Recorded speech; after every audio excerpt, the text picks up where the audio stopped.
आज 2023 की सबसे तवील तरीन रात होगी, जबकि दिन सबसे मुख्तसर होगा।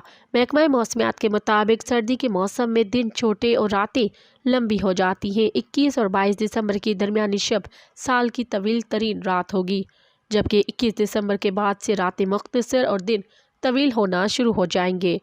आज कराची में तुलुए आफ्ताब सुबह 7:12 पर हुआ, जबकि गुरूब आफ्ताब शाम 5:48 पर होगा। यानी दिन का दौरानिया 10 घंटे से ज़ायद पर मबनी होगा, जबकि रात 14 घंटे की होगी। ये मौका हर साल दिसंबर के महीने में आता है और इसकी तारीखें 20 से 23 दिसंबर तक किसी भी दिन हो सकती हैं।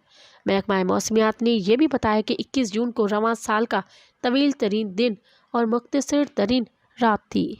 मज़ीद ख़बरन ऐं तफ़सीलात लाइ विज़िट कयो असांजी वेबसाइट www.awamiNewsHD.com ऐं ॾिसंदा रहो अवामी न्यूज़ HD।